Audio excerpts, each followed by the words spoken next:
Good evening, good morning, good day, wherever you are in the world, and thank you so much for joining another A Home in Italy webinar. I'm David Benton, and this has been recorded live from Abruzzo, as usual on these Thursday night sessions. You know it's live because we have our usual chat box that you should see in the bottom right of your screen. If you're watching a recorded version on YouTube, then obviously the chat screen won't come up. But yes, we are live from Abruzzo at the slightly later time, which I'm glad I completely forgot about and was sat here an hour ago speaking to myself. But anyway, that's enough of that. So thank you so much for joining us. Have a go at the chat box. If it's the first time, please just say hello. Let us know where you are, just so we can make sure that chat box is working correctly. You'll probably notice that when you do write in there, it doesn't pop up straight away, and that's because it goes to our moderator, who's Tony up there in internet land, that keeps an eye on everything and makes sure that the questions coming in are relevant to today's subject.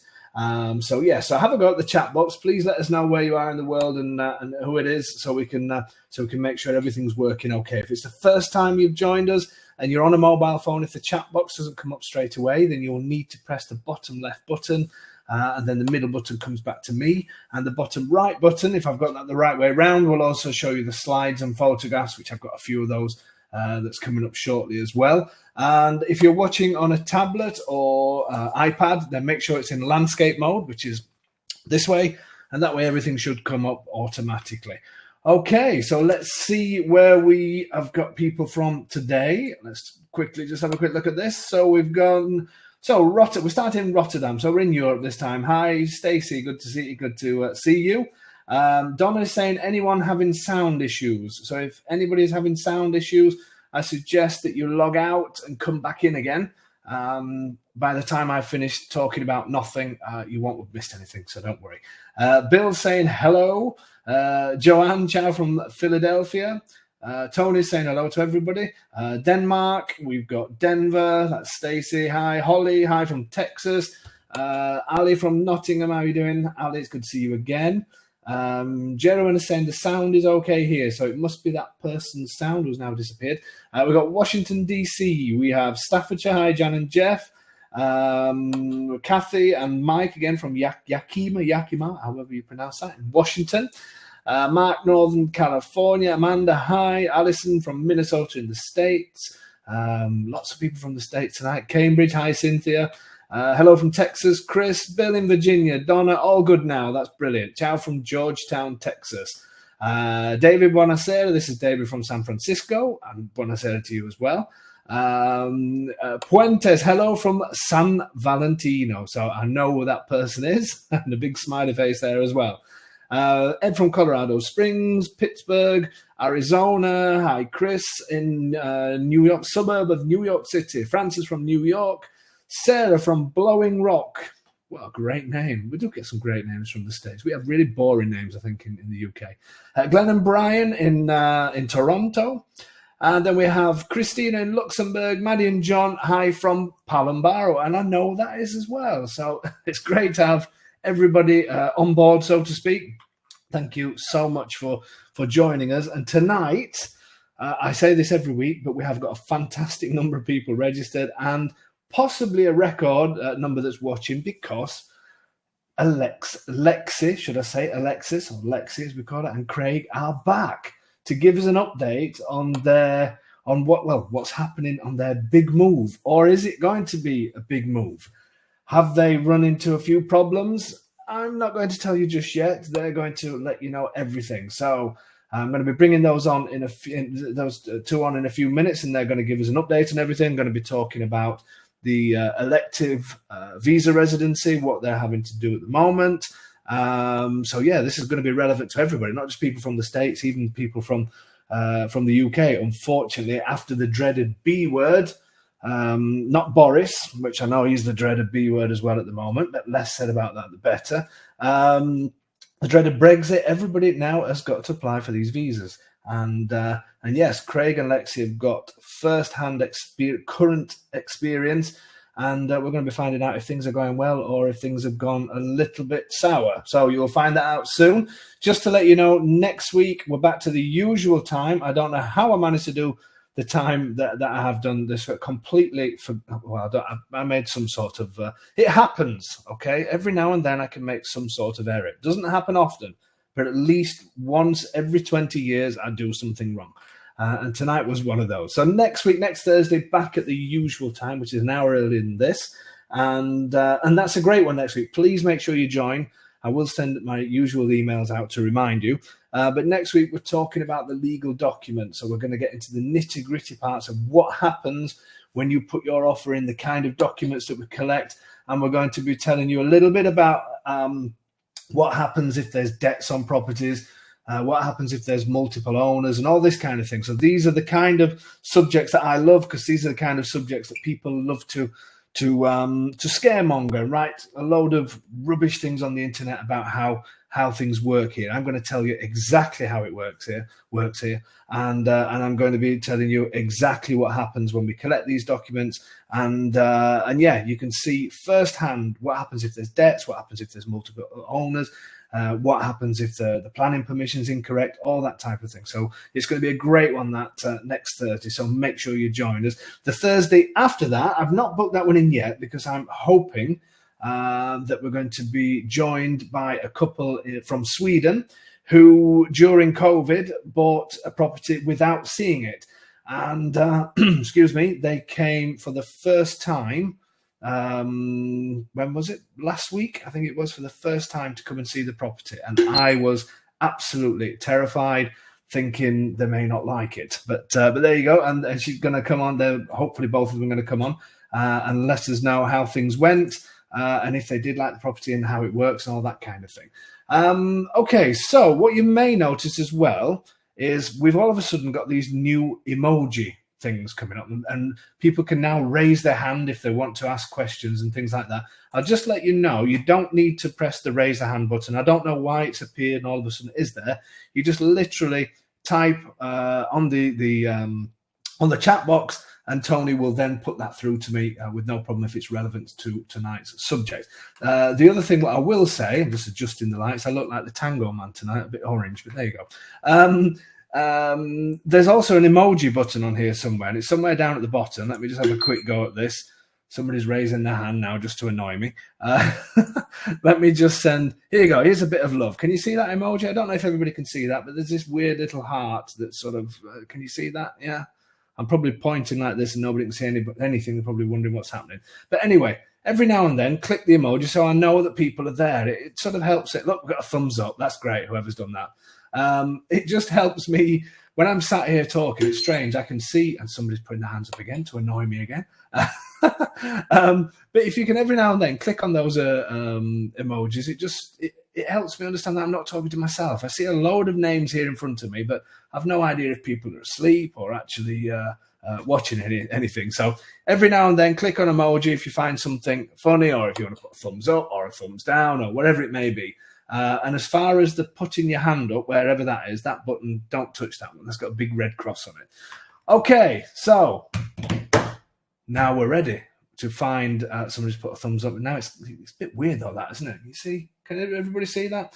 Anyway, so now it's time. We've got a smiley face as well to bring in Lexy and Craig. So once I find them on here, and then we're going to go, for people that have not seen them before or don't know what the story is or anything like that, we're going to have a quick recap once they're on here. Bear with me 1 second. This is where everything goes wrong now when I bring somebody else in. Any minute now, they should be joining us. As everything goes quiet, drum rolls. And here they are. How are you doing, guys? You okay? Doing great. We're doing great, yeah. Excellent. And we can hear you loud and clear, which is brilliant. So Jeanette saying, looking forward to hearing from Lexy and Craig. Well, you don't have to wait any longer, Jeanette. Here they are in person. And somebody's putting their hand up again now. Can you hear that noise? It's so annoying. Anyway. So moving on. I don't know if anybody can hear that or if it's just on my screen. Okay, guys. So how are things? Everything? You're both looking. I don't know if you're looking stressed. I can't tell at this moment in time, but you're both looking well anyway. You keeping okay? We're doing good. Excellent. You're not giving too much away, are you now? I can No, tell. you told us not to. I know, I did tell you not to, but it is quite funny watching your face because you're dying to sort of burst out with something. Yeah. Yep. Let everybody know how things are going. Okay, so for people that don't know the story, without obviously going back, going through everything what's happened so far, but if you just tell us why Abruzzo and a little bit about what happened. Obviously, you came around with me. Just a little bit about what happened and when you found your house. And I'm going to show the odd picture as you're talking as well. So just a bit of a recap for those that don't know you. Yeah. So we are in Oklahoma City, Oklahoma. And last September, we honestly just started watching a lot of international house hunters and missing all of the traveling that we did prior to COVID, and started looking around. Neither of us are Italian. Neither of us, well, we speak like kindergarten level Italian, but we don't come from an Italian heritage, and just started missing that travel bug and doing tons of research. Found Dave online, found some expat groups all around Italy, and then booked a trip in June. So got vaccinated, and as soon as we were able to get over there, we did, and hired Dave to drive us all around the entire province of Abruzzo, basically, but looked at probably about 10 or so houses. I had tried, coming from the States, I'm used to an MLS system. I'm used to working with a real estate agent. And so there were some quirky things that are a little different, but Dave made the transition as easy as possible to make it as comfortable for someone that A, didn't know how to communicate with anyone, B, we didn't have to set Oh, Jeanette, it is not usual for me to do as I'm told. Just in case anybody's wondering why Lexi suddenly gone into a fit of laughter, Jeanette has written, I sense it's not usual for Lexi to do as she is told. Oh, it's absolutely not. No. Keep things interesting. So obviously we've gone through the great parts about me. So why Abruzzo? Why did that suddenly pop up? Well, it was kind of interesting. When Lexi was growing up in Northeast Ohio, there was a large Italian-American community and presence up there. And so a lot of phrases and sayings and stuff she didn't even realize were part of her vernacular that, in fact, came from the people that she kind of grew up with. And as we were starting to get the idea, maybe we need to look overseas. Maybe it's time for a real adventure. She went back and discovered these immigrants were second and third generation, were from the Abruzzo region. So I thought, well, that's a pretty good sign. So we really started looking into it, researching it, and realized, oh my gosh, this place is beautiful. So we just we reaffirmed it when we visited in June. And, I will say that house hunting was just part of it. The other part, it was sort of a vacation. I mean, we were probably some of the first Americans over there dealing with COVID-free flights at the time and that kind of thing. The other part of it, like I think I mentioned the last time we were on this show, was getting a sense and visualizing what would it be like here. We try to spend as much time as possible going into the cafes, the bars, talking with people, and just getting a sense of what would life really be like, because this is still kind of a major shift, and we decided we'll absolutely love it. So that excuse of integration was the reason why Lexi was on lemon gels at strange times during the day and that kind of thing. Yeah. Yes. He's all to do with integration and nothing else. Yes. He's making it sound a little smoother than it was. There were many texts to Dave like, I need your help. You got to talk him off the ledge. We're not sure about how to drive, how to communicate. It was so foreign and unknown. And frankly, it should be, but there were quite a few times where we did some roller coastering. Yeah, but to be fair, at the end of it all, I mean, when we think, you remember back to that first day and compared that to the last day, if we would have done a video of day one and day, what was it? We here nearly 2 weeks. I can't remember now. 10 days, however long it was. It was light and day, wasn't it? You were suddenly so relaxed and you were here, you were into it, and then it's great for me to see things like that as well, but it must have been good for you as well to suddenly feel part of something sort of quite special. Yeah, I was sold from like last September, so there really was nothing, but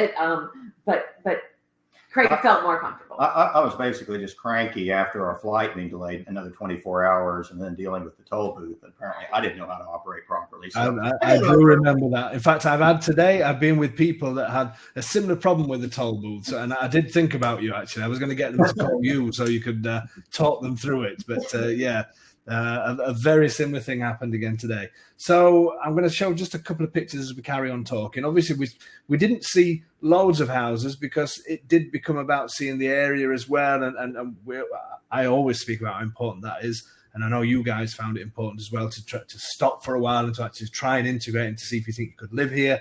Obviously, we saw a few houses, some you liked, some not as much. And then you found the one. And how did you feel when we went to that one? I'm going to show a few pictures of while you're talking, so don't be put off. How did you feel when we got to that one?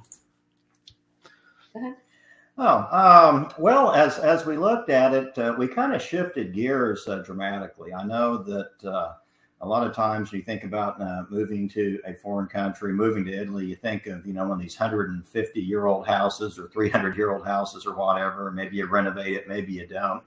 But when I saw this place, from my perspective, I realized this is really an amazing place. It has the modern Italian design to it as opposed to the old. And so personally, I shifted gears completely and thought, this for us, I think is perfect. And, then my question was, what does Lexy think about? Oh, and of course the views, the vistas. This is the house, everybody, as well. This is the views from the sort of like a living area, isn't it? That's just a wall of glass, basically. But I'm going to show a few pictures. I've taken to kind of calling that the snow globe. Right. I know there won't be snow the whole time, but it's just kind of a glass enclosed kind of greenhouse room. But I was the one that told Dave, we want Italian charm. We want the rounded brick archways. And so then when we looked at this, and I thought, well, it has modern plumbing and it has all of the modern conveniences. And we can literally go into town where the church was built in the 1100s and see that. But for us, it was a closer to our knowledge of American conveniences here. Yeah, because that was quite a strange one. That this is an older picture. This one's when it was first built, and I'm going to show the last one now of the garden area. So as you say, this was completely different to the idea when you first came out, but that's what it's all about, isn't it? It's about being here and seeing different types of properties rather than just having one sort of set idea, because you just never know how you're going to feel about a place until you actually step in it. And I think that's the same all over the world as well, isn't it, really? But you guys, we went sort of from one thing, and then when we got there, you can always tell as a I'm not going to say a salesperson, but you can always tell when somebody's got the twinkle in their eye and you think, that's it, this is the one, definitely. And you both, luckily, had that as soon as you started looking at the views and the scenery around. So, yeah, the views from this place are absolutely amazing. We've got very large mountains, back to the west, valleys with olive orchards and vineyards. And we even can see a little slice of the Adriatic off in the distance looking the other direction. It's just, so you kind of have to holistically, like you would anywhere else, of course, but just looking at the views of the place, and kind of rethinking maybe something modern is exactly what we need. And it's a little bit out in the country too, but still close to the town. And it certainly worked. And the great thing is it's only 10 minutes from my house as well, so hopefully Christmas dinner round at yours. So absolutely. So everybody's saying that the place looks excellent, so that's all great. So moving on from that, we Jackie's saying, and how far from a town? I'll let you answer that question. How far is that? It looks quite remote, but how far is it from the nearest town? So the actual town or village or commune that it's in, I think, has about 900 people. We might be 901 and 902 or 899 and 900, but it is pretty small. But right next to it is Ferra San Martino, and that's where we ended up staying. This house wasn't even on the market, and that was less than 10 minutes away. Yes. Yeah. And so there were a couple restaurants and bars and, all of the grocery stores, the other things that we would need. Yeah. And then obviously Chieti or Pescara or, 2 hours to Rome, all of those things. Yeah.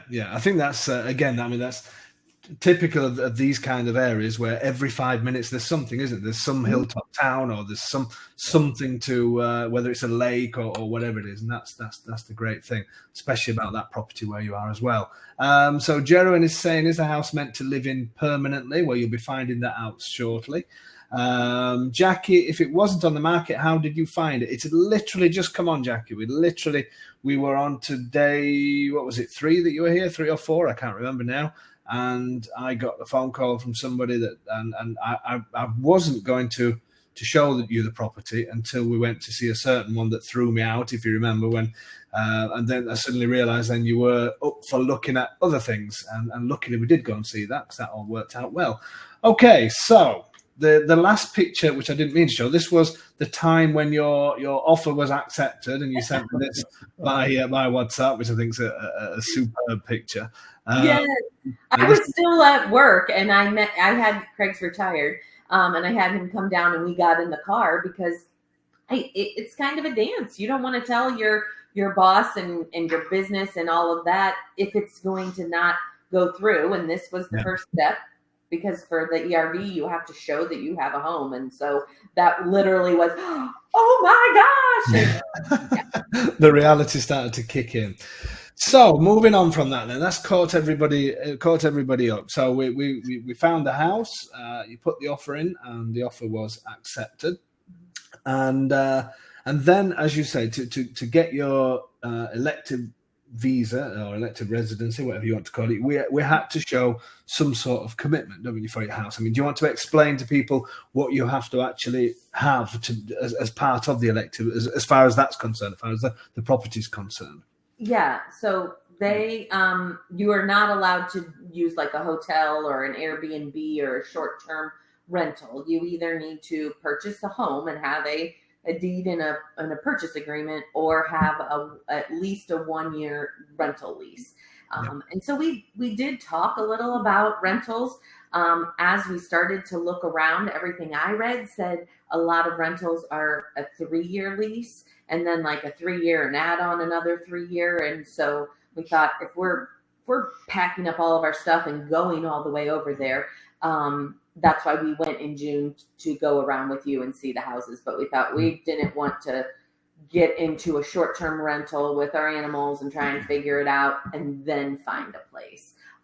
But from the U.S., it was a little surprising or backwards to have to prove that you have a home and have all of these things before they even make the decision if they'll let you come. Like, that is that's frustrating and a hard concept to grasp. Yeah, no, I must admit, I mean, when you told me about that, because the vast majority of clients I've had in the past have come from the UK, and before the dreaded Brexit, I've never really had to deal with much like that. But it is a tough one for people to as you say, I mean, even down to the point where you have to book your return flights and things like that. So you've got so much payout to do, and nobody's made the decision. So it's a horrible system, really, but that's the way it is, and that's the way, we have to do it, isn't it? So obviously at that point then, luckily we had a good relationship with the owner, and we agreed. I'm not going to go into figures and things like that because that's obviously personal,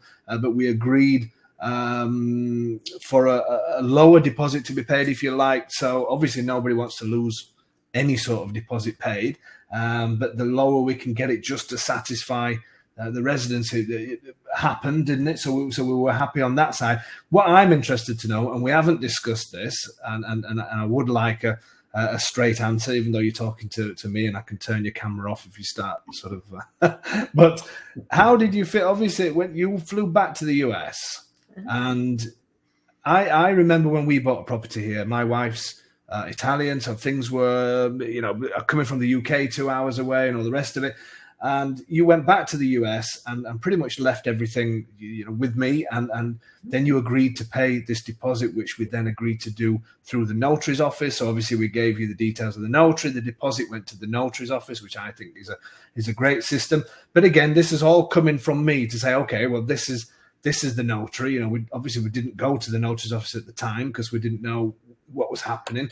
How did you guys feel at that point? Did it sort of think, well, okay, let's just join the flow, or so just go with the flow? How did you actually feel when you sent the money to the notary's office? This is all from me sending you messages, and we WhatsApp each other all the time. So we're dealing with WhatsApp and email and a notary. Can you send this money there? How did you feel about all of that? I think the process itself, the terminology is a little bit different. The players are a little bit different. But to a large degree, it still felt like purchasing another home here in the U.S. As far as you go out, you look at the home, you like it, you put together a sales contract or a purchase contract, which, there it's called the preliminary agreement, at least when translated to English, but it still felt roughly the same. And honestly, putting the money down is really the same as doing earnest money here, where you put a deposit down to say. So that concept really wasn't too foreign to us. It's just the terminology is different. Obviously, we're overseas, and we really had to rely even more so on you to make this work, and your communications, with the sellers and with the notary's office, and obviously there are a few different things. But there's a lot of purchasing property there and purchasing property here. There are a lot of things I think have evolved over the years. To some degree, they do kind of look the same. So I felt pretty comfortable about that. I think the bigger part was, okay, are we finally committed? Because this is really going down that next step. We love the house. I think we're ready to give this a shot. We've got more hoops to do with the elective resident visa and so on and so forth. But we had already kind of made that commitment before we even, showed up in June, and we were ready to go. So yeah. I don't think we wasted too much time. Oh, no, you definitely didn't waste time. No, we had the decision made, and we were off. I think it was more sort of, it's sometimes good to hear how people, because obviously there is a lot of trust involved. There's a lot of between both of us, and it's sometimes it's a big thing to ask, especially when you're so far away. To start sending money and things like that. But it's great that you felt comfortable about it. And as you say, when you look at the contract and you see everything and sort of see the notary's office and understand that it's been held by the notary, and you have all that information in front of you, a lot of people think in Italy it's all done on the back of a cigarette packet and sort of passed around and all the rest of it. So you never felt like that then? No, it didn't feel that alien to you then? I would also throw out too, and as part of that same terminology, and notaries over here are pretty much people that just verify that this is your signature. A lot of secretaries, administrative assistants. Notaries over there, I think, are somewhere right below a district judge is here. But yes, really the best way to think of them is they're kind of also a closing agent in addition to the other roles that they have. So the idea of putting down a deposit in escrow and everything, that's very similar to what we do here. I don't think I'm speaking out of turn, but we felt the most comfortable working with you and the notary and all of that. We felt more comfortable there because we knew you, because we saw the places, than working with the consulate office, because they were a faceless, nameless place that we look on a website. And we sent some emails, and you might get a response, but you might not get exactly what the answers that you asked for. And so, we felt like, well, Dave's going to come through because I'm just going to blow up his phone on WhatsApp until he figures it out. But I can't do that at the consulate. And that to me felt a little out of my control. Yeah. That's all good to hear. So we'll just answer a few questions before we get onto the dreaded visa and how that's all gone. So Jenna saying, sorry, no, I've already asked that one. So Bill, if you use it as a vacation or rental home, do you need a visa to qualify to buy a home? No, you don't, Bill. No, you don't. You only need the visa if you're planning on coming to live here or use it for more than 90 days out of 180, I think it is, that you need to do it. So if you're just coming to use it as a holiday home, no, you don't need any visas at all. Jackie is saying, did you have to get into a bidding war? In Washington, houses go on the market. The owner is flooded with offers well above asking. Is that typical in Abruzzo or other parts of it? Italy, so I can say, no, not really. Maybe in some cities, it may well be, but usually personally, I never get anybody into a bidding war because I think that's terrible. To get somebody interested in a property and then get another 10 people interested is, for me, is a waste of time. I would rather put somebody in one house and the other 9 people in another 9 houses. And then she's saying, can we ask how many bedrooms and bathrooms your beautiful house has? Can you remember? Because I can't. It's 4 bedrooms, but there's not really closets. So one of those bedrooms we're going to kind of use as a master closet. And then I don't know if it's 3 or 4 bathrooms. I think it's 3. Yeah, I can. That's terrible, isn't it? That none of us can remember that. Anyway, there's a few bathrooms. Yeah. So I know there's at least 1 tub and 2 showers, but the other one might be just a toilet and sink. Yes. So but it's 3, just the 2 of us, so 4. we'll be fine. Okay, so let's have a quick look. So Ron's asking, how long did it take to get the elective visa? Well, you don't even know if they've got it yet, Ron, so that's coming now. Then we've got Jerry, good to hear there was a good portion of trust between you guys, which there definitely was. So important to have a trusted estate agent you like. We had one hideous one and one who couldn't be more helpful. That's what makes the difference to how exposed you feel, and I agree with that as well. Definitely. Then the last one, since it sounds like you'll need a vehicle in the house for the location you chose, what are your plans for a vehicle? And we're going to discuss that a little bit later, aren't we, about that one? So we'll come back to that. She's mentioning the Italian driving license as well. So that's another subject, possibly for another time. So let's get on to the main bit, because let's be honest, it was all a little bit sort of everything was down to you getting this visa. So obviously you come out, chose the house, put the deposit down. You're basically going out there and saying, right, we're going to do this. So put everybody out of their misery. When did you apply for your elective, the residency, the visa? When did you send your documents in? We sent them in the beginning of September. I, being how I am, wanted to send them in August. As you may know, most of Italy is on holiday in August, and there was lots of paperwork, and the owner had to sign it, and then it had to get filed, and there were closed offices, and we were kind of ready to go on our end, but it didn't get, and then we had probably 300 or 400 pages of stuff to send to the consulate. And so we sent it in August. Everything we had read said it would take about 3 months. Because of COVID, you're not going in person anymore. You're just mailing it. We went through the Houston consulate, so I can only speak on that. I've done a lot of research compared to Boston and Chicago and all of the other ones, and they all have absolutely their own individual. Some require fingerprints, some require background checks, some don't, but they all have the dollar amount. They all require a house. And from my experience, Houston looks like one of the ones with the least amount of hoops to jump through. So we were kind of prepared for about 3 months. We told Dave 3 months. We're slowly going through things in our house, and within 7 days, we got the approval back, and just. I mean, I couldn't believe it when you called me and you said it's done. I could not believe it, because, as you say, you just said, I remember you sending a message, everything's gone in. Obviously, we got the contract. I had to send you the original contract, didn't we? Got that stamped by the tax office at this side to prove that it wasn't just something that was just made up and printed out by us and signed. So we got that registered here at the tax office, sent that back to you. And as you said, within a week, it was all done. So how, just, I'm presuming you were pretty good with everything that you put in there, and that was it. Either that or that it was too close to August and Italians just thought, you know what, stuff it, let's just let these people in. There's something strange that's happened. And I found, I can't stress enough that it's different with each consulate. I found someone in Chicago, or that was going through the Chicago consulate, and like a week or two ago, she had submitted it all in 7 weeks, and she hadn't heard a word.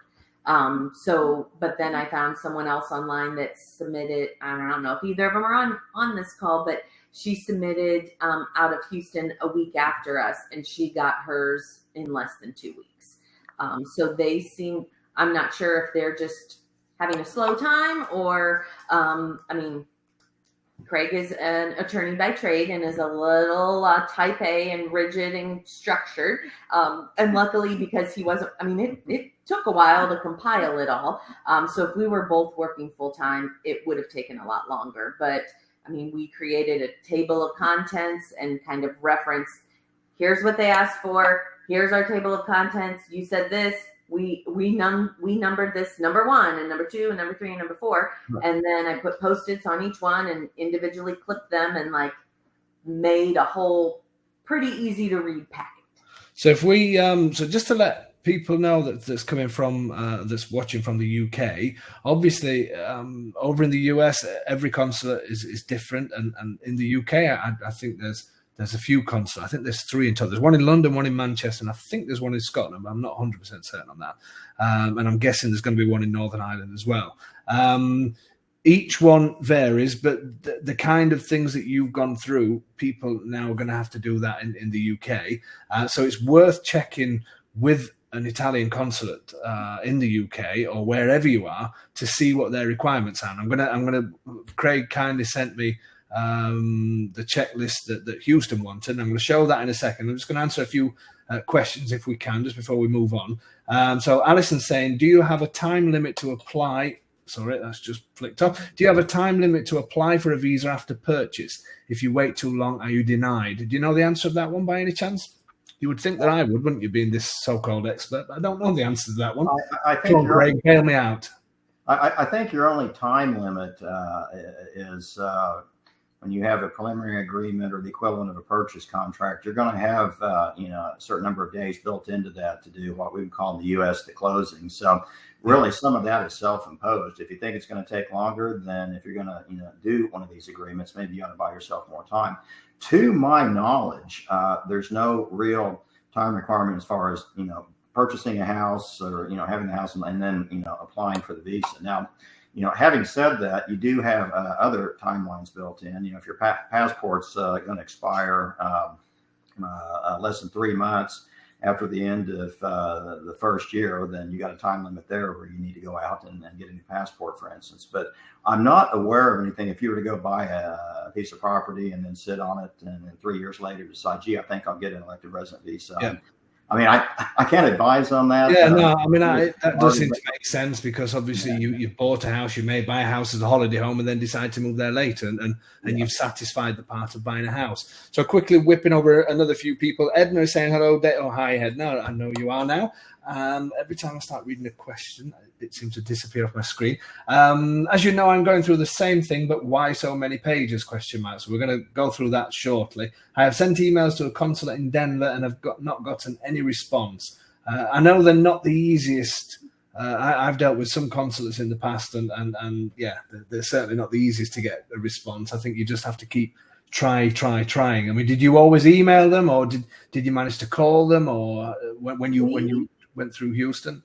We emailed them because I wasn't sure how their English was, and I know my Italian is terribly embarrassing, and I didn't want to alert them that they were proving a kindergartner to come over and join their country.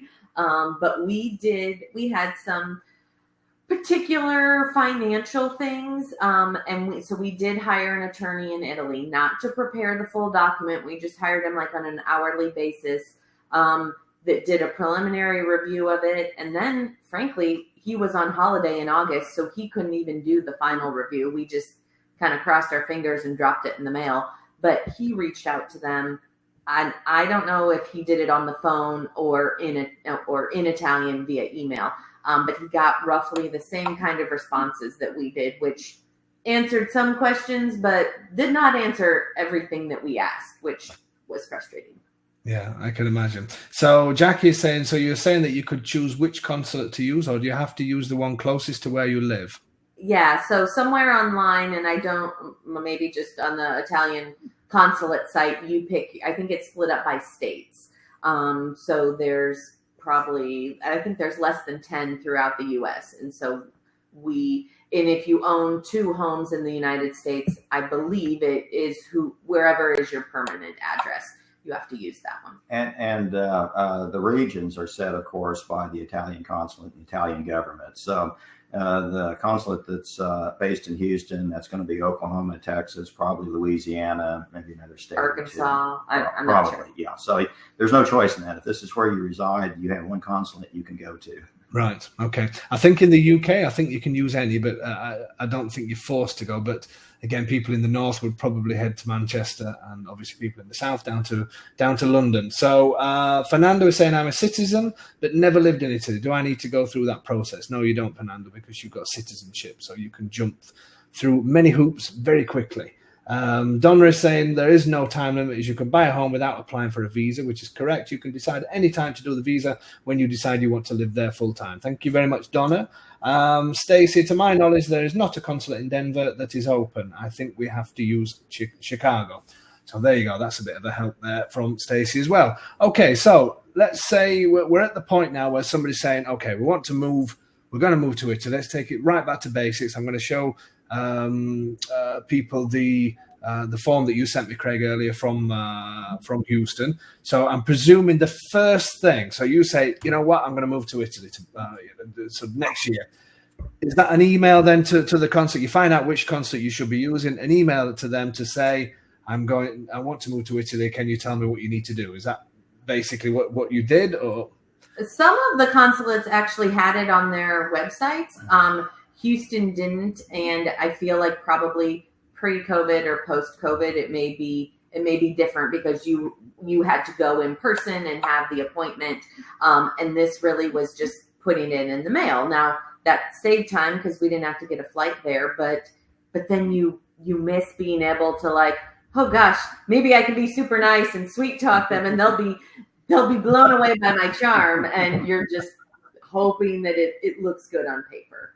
Okay, so this is what you sent to me earlier. I'm not sure if people can see all of this, but I will add this as a PDF and add it to the YouTube copy of this, which will be out the next couple of days. So this is obviously it from Houston. Every consulate will be different, and it just says that, quickly going through some of these document checklists. So the visa application form, recent passport size photograph. Now, you mentioned something about this, Craig, about the passport. You were saying how important to follow absolutely everything. Can you just sort of, before we carry on from that, what did you tell me earlier about that?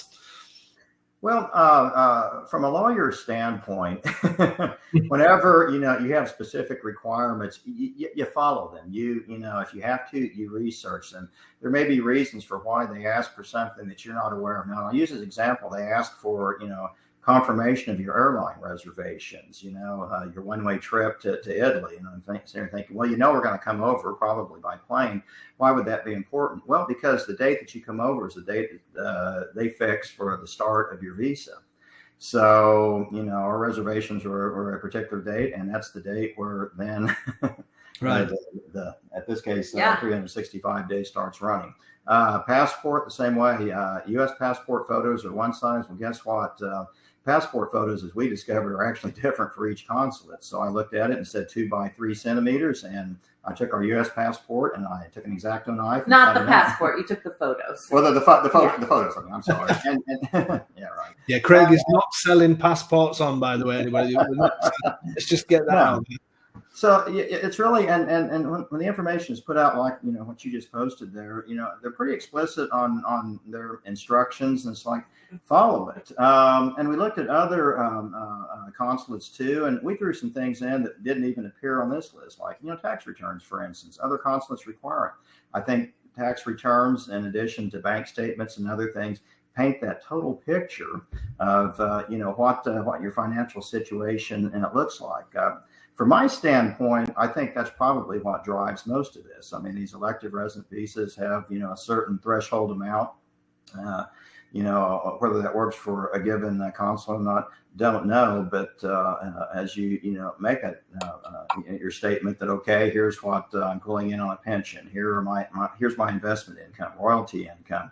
Okay, great. Then make reference to it, show some documentation, and prove it. When it comes to your pension, for instance, you just retired, your bank statement needs to at least include, a deposit, from the right entity. So it's all about making that case, making it clear and concise, And then, we put a table of contents together, just referencing everything and numbers on the individual documents that we sent, because I wanted it to be very crystal clear for whoever was reviewing this that, here's the information, here's where we are, and here's the documentation supporting it. So it's a case of not cutting any corners, even when it comes to the size of the passport. Follow everything to the absolute T. So I mean, looking at some of these other things, I know everyone's going to be different, but I think it's a good thing for anybody thinking about doing this, just to contact the consulate just to get this, just so they can see what they actually want. So we've had the recent passport, a valid passport, original of a driver's license or state ID. Now, that one was interesting, actually. That particular rule came about before COVID-19, before the pandemic, when it was presumed you would have an interview. So, and what we were informed was that, okay, make a copy of your driver's license, because obviously you still need it while here driving in Oklahoma. But so they wanted a notarized copy of it. Well, we couldn't notarize a driver's license. That's not what notaries do over here. So I just prepared an affidavit saying this is a true and correct copy of. I signed it and then had that notarized. So, to the extent we ran into something that was maybe a little bit we were unsure about, then we kind of went that extra mile to ensure that we complied. But we did have to send our actual passports, and we did have to send a stamped raised seal, like our original birth certificate, our marriage license, like all of those things. And so we did get to keep our driver's license, because you need that here. And frankly, we thought that they would keep it all for 3 months. Yeah. And those in the U.S., we've had some challenges, as you may know, with the U.S. Postal Service. And so that was kind of nerve-wracking. His came a couple days before mine. Mine got rerouted back to the Houston consulate. And then it did. I was able to contact them, and they responded probably within a half an hour to say, yeah, I don't know what happened, but we got it and we're sending it back to you. But we went to the post office saying, I'm not trying to alert anyone, but my birth certificate, my marriage license, a copy of my driver's license, my passport, it's all like someone can, I'm not trying to be a weirdo, but someone could create my own identity. Like, we probably need to find this. Lexy, can I just say something? There's only one of you. Aren't you all lucky? So just a quick one. Brian's saying, so Irish passport, so still no visa required. No, you don't, Brian. If you've got an Irish passport, then you are still come under the EU, so no visa required at all. So just moving on again on this next one is the one that everybody talks about, and I've read this passage that they put. So proof of financial means, and here it says, documented and detailed guarantee of substantial and steady economic resources deriving from private income, pensions or annuity, properties, stable economic and commercial activities, or other sources. Please note that this visa does not allow any sponsor or work activities in Italy. Therefore, you cannot finance your residence in Italy through any type of subordinate work. Now, when I read that, and I'm no lawyer, and you're an ex-lawyer, correct? But when I read that, it seems to cover quite a lot of bases there, because people, my understanding was that it has to be a regular income, as in sort of something that maybe comes in every month, but that seems to open it up slightly to, I don't know, maybe even to money you take down from savings or I mean, what was your interpretation of that? Did you just, without going into too much personal stuff, did you just send them statements and tell them about investments or whatever else and just give them everything, or how what did you do on sort of that side of things? Okay, well, and I really think that particular provision is more than anything is going to drive whether or not you get an elective residence visa, and I suspect what's behind a lot of this is they want, the Italian government has wanted people to move in certain areas and regions and whatnot. But you have to establish that you're not going to be a burden on the government, actually you'll be providing money to the community, but you have to show the financial means to do that. And and looking at this, it's like, okay, well, how do you really establish that? Because I think all the consulates are going to be very clear. They don't care so much about how much money you've got in savings. I know, like for Ireland, for instance, and it seems like if you got 100,000 in savings, then great, you're good. But it's completely different for the Italian government. So I think that having money in savings certainly helps. What they're really looking for is an income stream. And so in our case, I'll just say that when it comes to my pension, I actually had a letter from the head of the pension authority of the state of Oklahoma, indicating this is the amount I'm going to receive. Here's what they take out of taxes. So great. So I, started out with that. It's like, here's what I get on a monthly basis. Oh, here are the bank statements showing that in fact is being deposited. Here are the taxes that come out of it. And then I even translated it into euros. So right. And the same thing with investment income. And it's just like, well, okay, then I need to show how much money this is generating. My investments are generating. Here's what I want, deposited in my account on a monthly basis. Had a letter from our investment manager, and then backed it up with documentation. And so that's how you establish that you have an income stream, and that's what really they're going to look at. Now, again, you get a lot of money in the bank, great. If not, I don't know how much that counts against you. It probably depends from time to time, but how much money are you getting out on a monthly basis seems to be the criteria. So that's what we really focused on. Right. Okay. Yeah. Because that's interesting. That's the bit that I've read so much on it as well, and I understood certain things, but as I say, sometimes it just makes you wonder if somebody's got, I don't know, let's say 100,000 euros sat in their bank account, if that could be something that they would consider. But I suppose until you put the application in, you really don't know. So it's just a case of just adding as much stuff in there as possible to see what they're going to accept in the end. I mean, I know the figures can be quite high, but some consulates actually state that it must be X amount for one person and X amount for a couple. Houston, did they not? I mean, obviously, I've read out what their requirements are. So they didn't even write anything like that. They didn't then say to you, you must prove whatever it is, 38,000 a couple or whatever it is. Did they not actually say that to you? They didn't sort of put that anywhere in writing? No? It was no, and that's what really made us the most nervous, because we also know if you're looking in Abruzzo, the cost of living is a lot different than at a high-rise condo in Milan.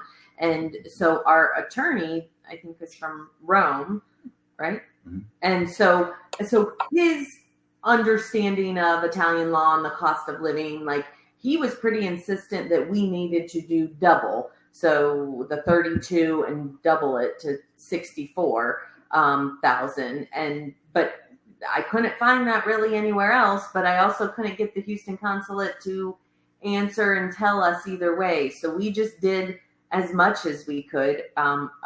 We didn't do this, but I have read about, and I'm not saying to do it or not, I'm not sure, but people that have had money in savings that then go through an investment or a brokerage firm or something to use that to deposit and show income coming into your account. That isn't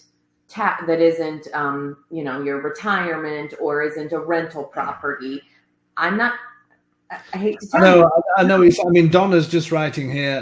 Donna must have. I'm not sure if she's an expert on this or not. But it has to be passive income. Savings do not count as income stream for tax purposes for the Italian government. And I have seen that written.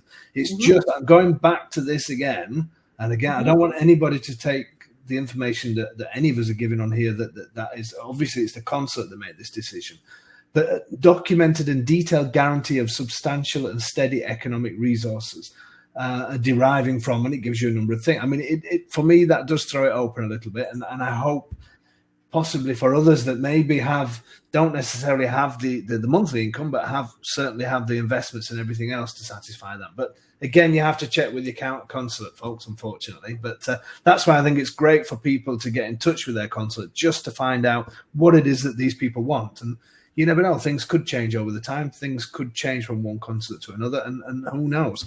So moving on, going further down the list, we've got proof of lodging, which is a contract of purchase, lease of a house or an apartment in Italy, which obviously you did the preliminary contract, so you were proving you were going to buy a property.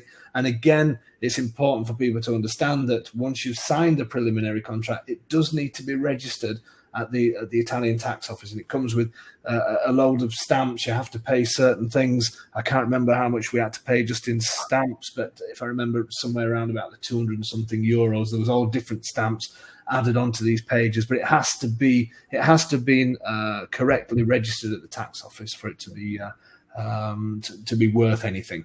Then it says marriage certificate and birth certificates, confirmed flight reservation. It says confirmed flight reservation, then visa fee, non-refundable.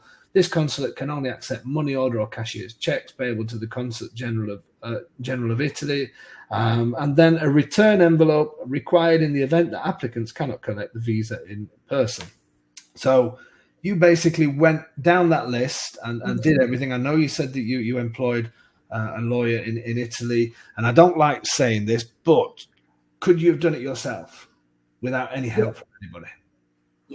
Yes, if you had the time. Now, if you have 4 children and 2 high-powered jobs and you don't have the time to do it, it may take you a lot longer.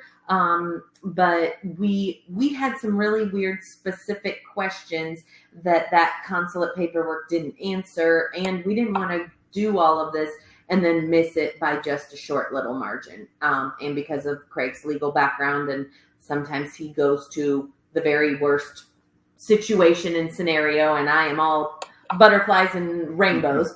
So it made him, I think, feel better. And we did have him review the first version of it, because some of the it was maybe 4 or 5 pages, the actual application, but it was asking questions that don't really apply, because I think it's the same one, like you pick elective residency or work visa or school visa. And so we wanted someone to help us through that, but we didn't.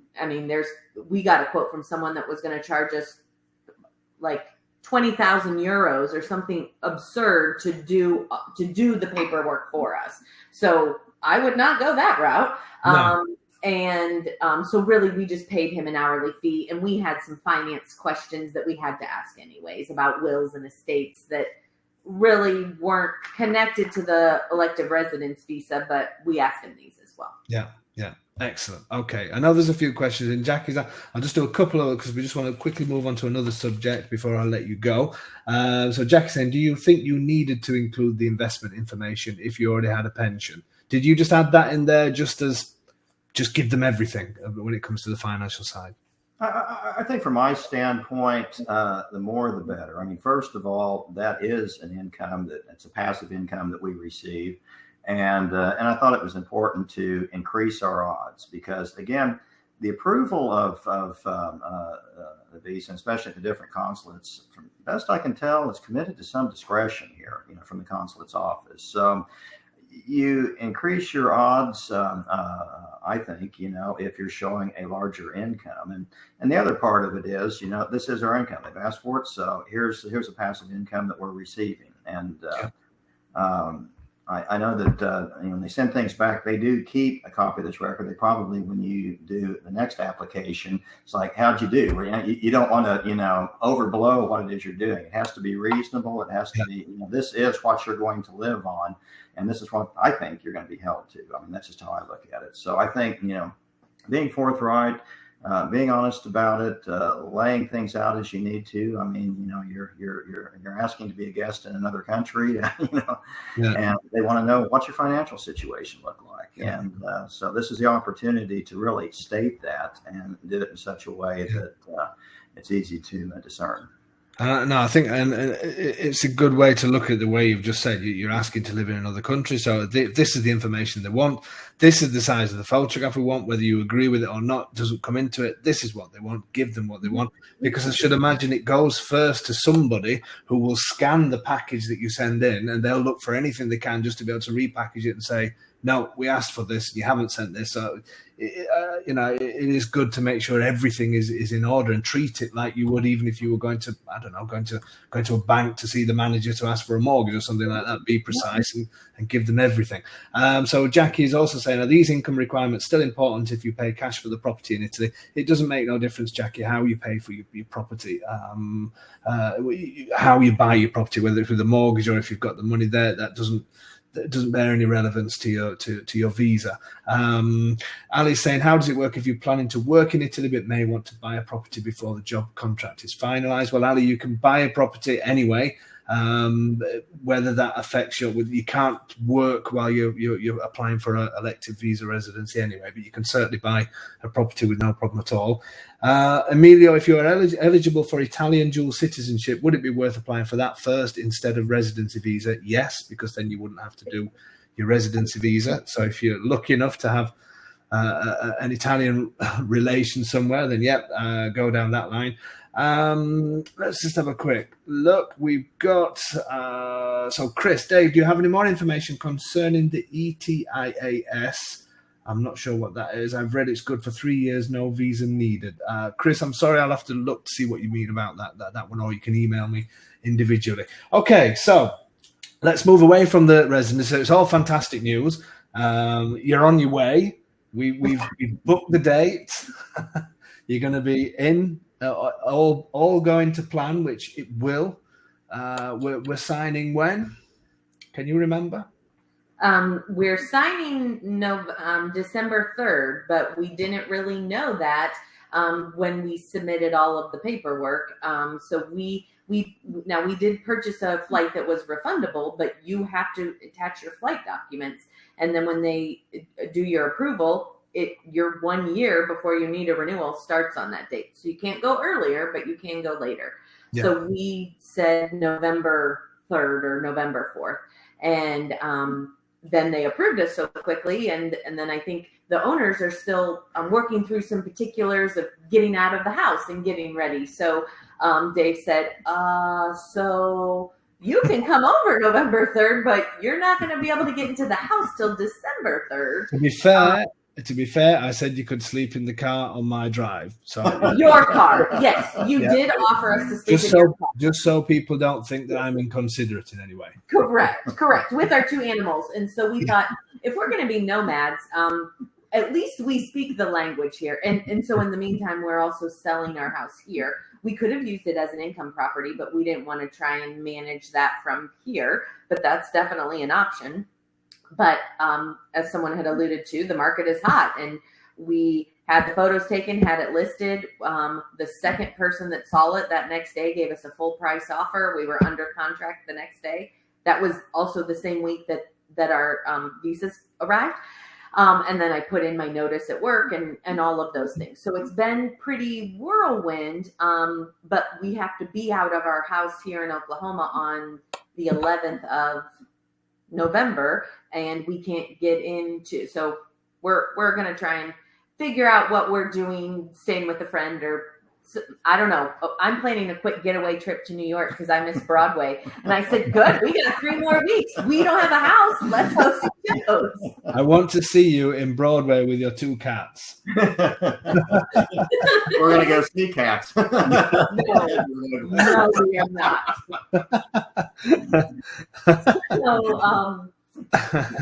So I think, we're used to the American speed of things. And then I also came from the Northeast, which is probably a little more faster paced than Oklahoma.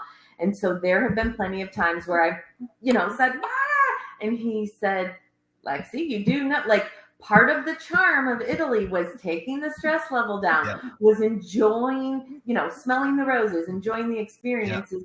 You can't get mad when things aren't going as quickly as you want, because you want them to be like that when you get there. So, and to be fair, it's gone pretty smooth, pretty quick, really, hasn't it? We did your elective visa residency in a week.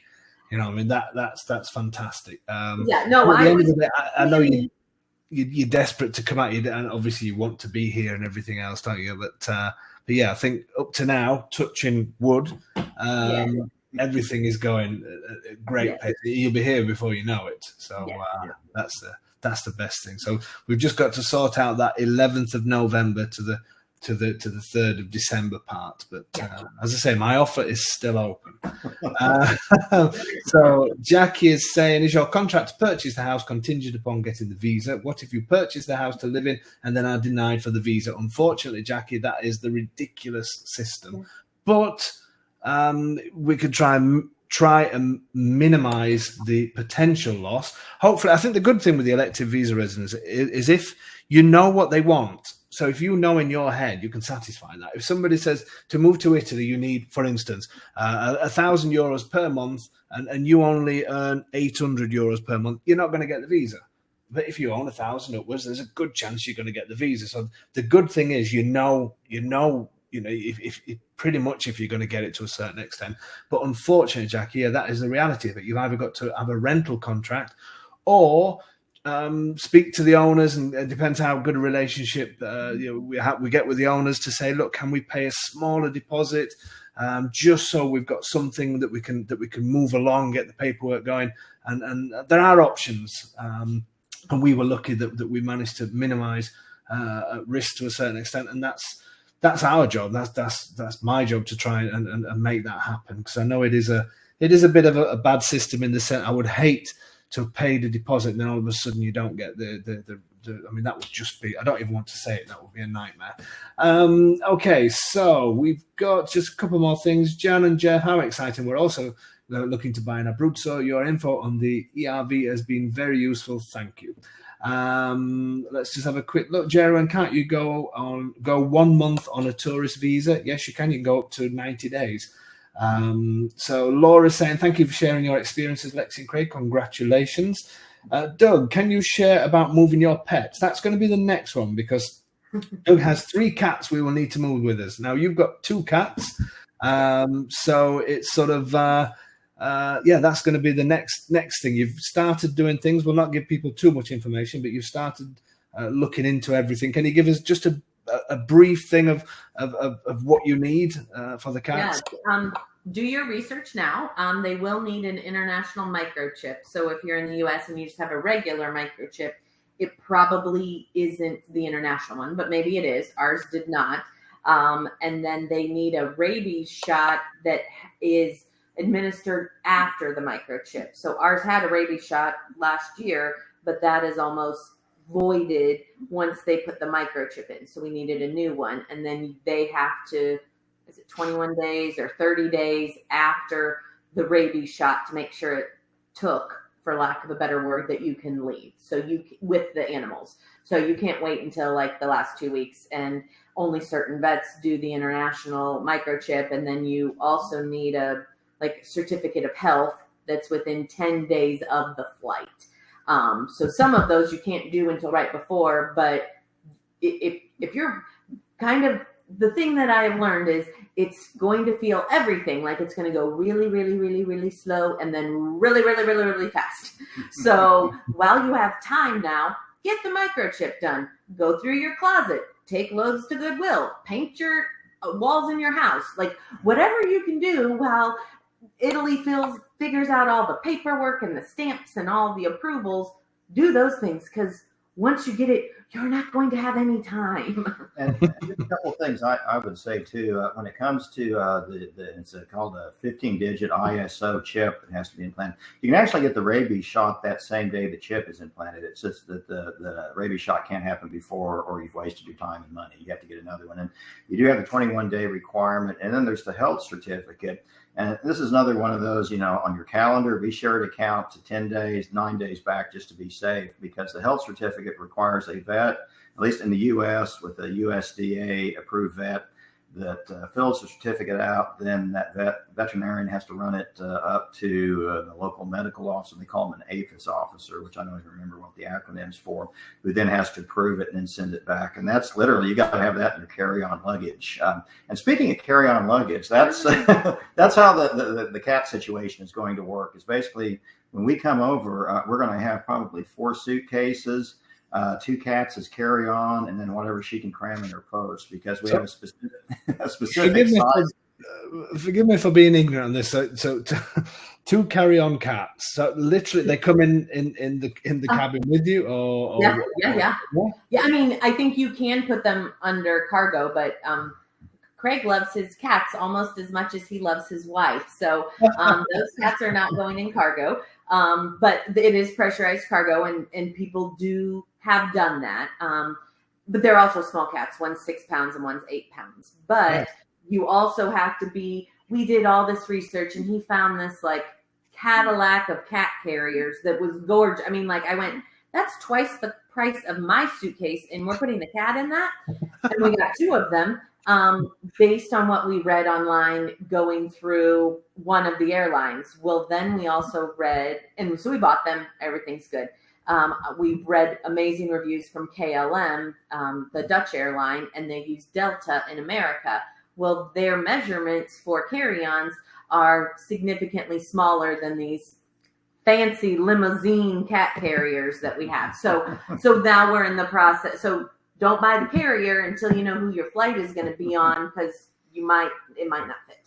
And where do they go? Do they go, on the floor or on the? They go on the floor, like it has to be small enough that they don't go like up in the storage, like right above your heads. They go under the floor. Do they have like little life jackets and things as well? Yeah. With a little torch as well. A little torch and I know what you mean. If they need a life jacket, we're all in trouble. But when we went over in June, we don't know. We were on Alitalia, and there was a big dog, like a Weimaraner. I mean, those are 70, 80 pounds. And he was not a therapy dog. He did not have, he was just a dog on a collar that was not in first class, just sitting with his owner. And he was not in the cage. So there may be other ways around it. I don't know. You don't want that cat loose in the cabin. No. I've got all sorts of pictures running through my mind now, so that's fantastic. So that's there is not it may change, but everything that we've read on right now, there is not a quarantine period for cats, but they do have, or animals, domestic animals, but they have to have the international chip and then the rabies shot and the health certificate. So as long as you have those, it's fine. Absolutely superb. Okay, guys. Well, thank you so much for coming on again and giving everybody an update. And hopefully, I'm not going to say hopefully, we will be doing this again probably just before Christmas when you're here. You're actually out here. Yes. Maybe in the snow globe room, and maybe it'll look like a picture postcard. I'm sure it definitely will. Definitely will. And we'll have it with wine and everything round at your place. It will be a pre-Christmas webinar special.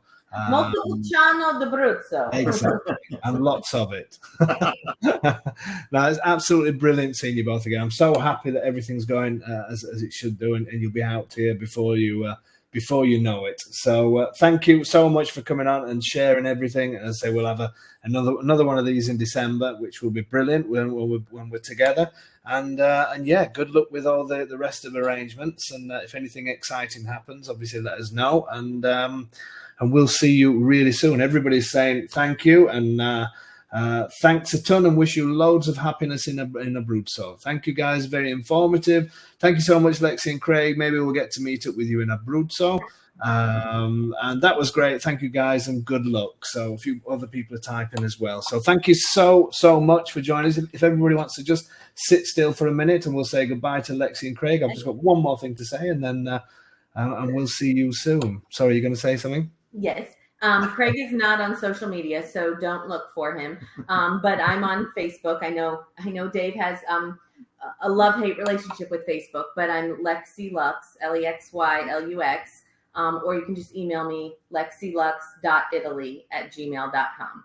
We are not experts, but we're happy to share our experience.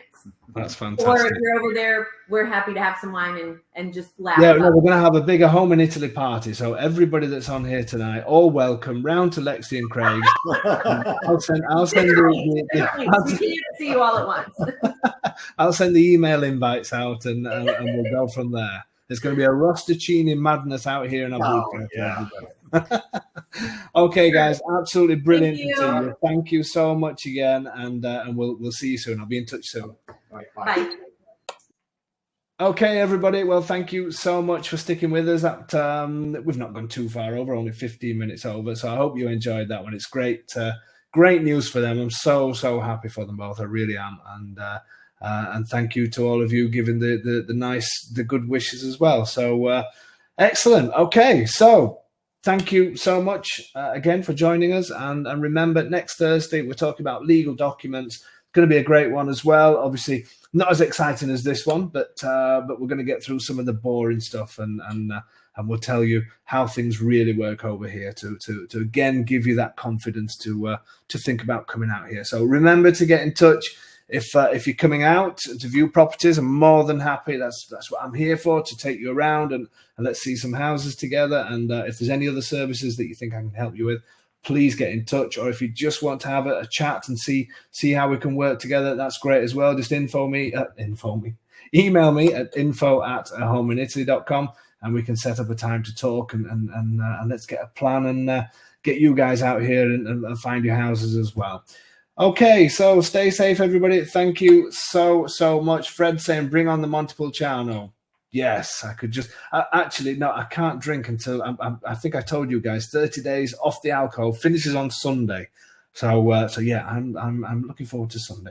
Okay, thank you so much, everybody. Stay safe, and we'll see you next Thursday.